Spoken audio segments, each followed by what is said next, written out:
Sayang sekali timnas Indonesia U17 harus takluk di depan Qatar U17 cuy. Pertandingan yang berlangsung pada pukul 23.30 waktu Indonesia Barat tadi berakhir dengan skor 2-0 untuk kemenangan Qatar cuy. Di babak pertama sebetulnya kita punya kesempatan untuk memimpin karena kita dapat penalti cuy di babak pertama tadi. Hanya saja eksekusi penalti yang dilakukan oleh Becker berhasil ditepis oleh kiper. Babak pertama berakhir dengan skor 0-0. Justru Qatar berhasil mencetak gol di menit ke-57 cuy dan berhasil menggandakan keunggulan pada menit 66. Sebetulnya peluang Indonesia di pertandingan ini cukup banyak, hanya saja Garuda Muda tidak mampu menghasilkan gol dan terlalu banyak membuang peluang cuy. Dengan kekalahan ini, Garuda Muda harus berada di peringkat ketiga grup sementara di bawah Jepang dan Qatar. Di pertandingan terakhir akan melawan Jepang, ya tentunya ini jauh lebih sulit ya cuy, mengingat kualitas Jepang yang udahlah berada di level berbeda lah ya dibanding negara-negara lain. Hanya saja bukan tidak mungkin cuy, bobol juga oleh Qatar dan juga Cina pun berhasil mencetak gol. Artinya kita pun punya peluang untuk mencetak gol melawan mereka. Bagaimana melihat peluang Indonesia untuk lolos di babak selanjutnya? Ini tergantung dari hasil di game terakhir cuy. Kalaupun kita menang melawan Jepang, itu juga harus tergantung dari game Cina melawan Qatar cuy. Itu saja untuk video kali ini. Follow ya cuy. Baru menang sekali aja lawan Cina, lewat gol keberuntungan udah jumawa. Katanya sih ada yang mau lolos langsung ke Piala Dunia, tapi kenyataannya malah kalah sama Qatar 2-0. Gila.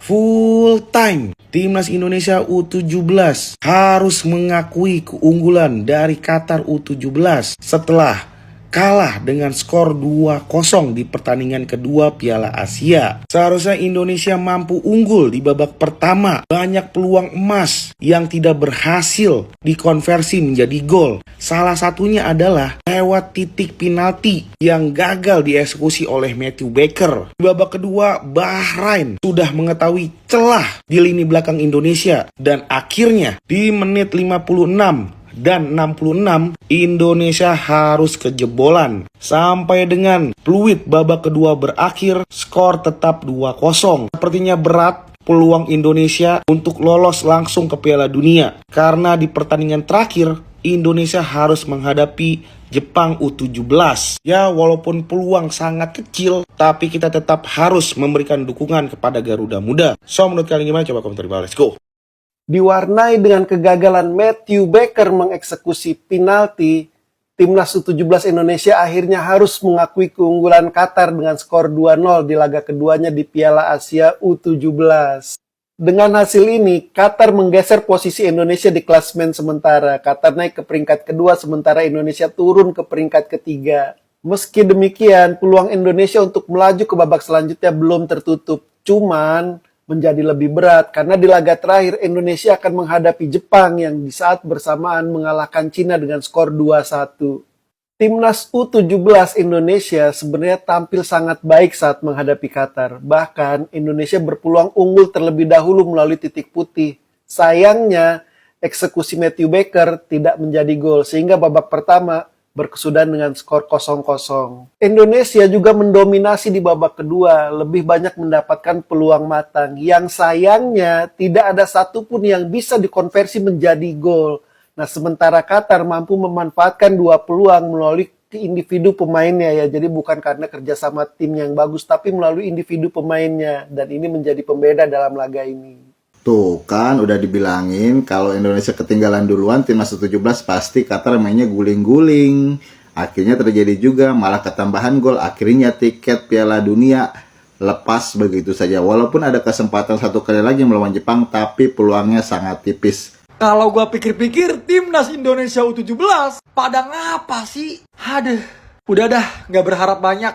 Timnas Indonesia U17 harus mengakui kekalahan atas Qatar U17 dengan skor 2-0 di AFC U17 ASEAN Cup 2026. Padahal timnas Indonesia U17 mainnya di babak pertama bagus loh. Ada peluang juga kan penalti, gak dimanfaatkan. Aduh, udah dah.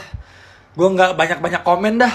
Penentuan nanti di laga terakhir lawan raja terakhir, lawan Jepang. Itu juga akan yang menjadi penentuan lolos apa enggaknya ke quarter final dan bermain di Piala Dunia U17 2026 yang akan diselenggarakan di Qatar. Aduh.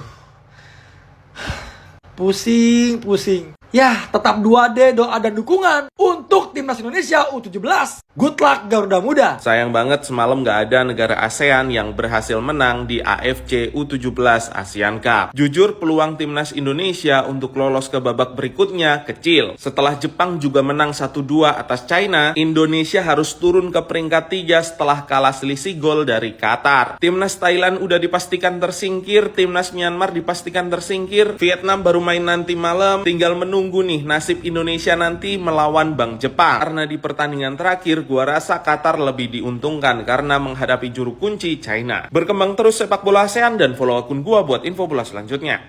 Bye. Jujur ya, kalah 0-2 dari Qatar itu bikin kecewa banget. Apalagi timnas U17 sebenarnya cukup dominan. Penguasaan bola oke, serangan juga banyak, tapi finishing masih jadi PR besar. Qatar lebih efektif memanfaatkan peluang. Itu yang bikin beda hasil akhir. Harapan lolos memang sekarang jadi tipis, tapi belum habis. Selama masih ada peluang, timnas harus tetap fit dan percaya diri. Kadang sepak bola memang nggak selalu soal siapa yang lebih mendominasi, tapi siapa yang paling siap di momen penting.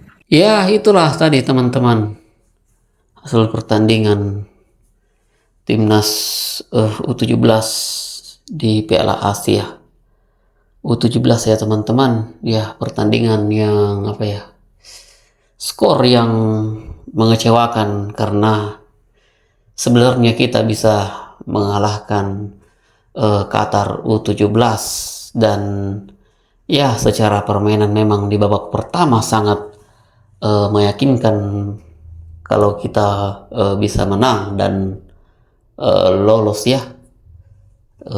langsung ke Piala Dunia U17 nanti seandainya kita bisa mengalahkan Qatar U17, apalagi pada saat Matthew Baker atau timnas Indonesia mendapatkan penalti yang dieksekusi langsung oleh Matthew Baker, tetapi arah tembakannya bisa dibaca oleh kiper Qatar U17 ini, karena memang kiper Qatar U17 ini memang posturnya bagus ya sebagai kiper, tinggi besar dan ya bisa membaca arah tendangan Matthew Baker yang membuat kita gagal menjebol gawang Qatar U17 dan beberapa peluang lain yang bagus tetapi tidak bisa dimanfaatkan menjadi gol. Dan ya, serangan balik Qatar membuahkan hasil 2 gol dan ya kita kalah di pertandingan itu ya teman-teman. Pertandingan mengecewakan. Bahkan permainan Qatar ini biasa aja ya teman-teman, sangat biasa menurut saya. Bahkan lebih bagus permainan China ya, timnas Cina U17 lebih bagus saya lihat daripada Qatar ini. Tapi ya Dewi Fortuna belum bisa menatapi kita, tapi ya kita akan lihat nanti di pertandingan terakhir melawan Jepang. Kita optimis melawan Jepang ya teman-teman, jangan kecewa karena Jepang ini kalau saya lihat permainannya tidak seperti Jepang senior ya teman-teman, yang sangat luar biasa. Jepang U17 juga masih punya celah untuk dibobol dan ya optimis saja kita bisa menang melawan timnas Jepang U17 nanti. Ya oke, sekian dari saya. Terima kasih. Salam sepak bola.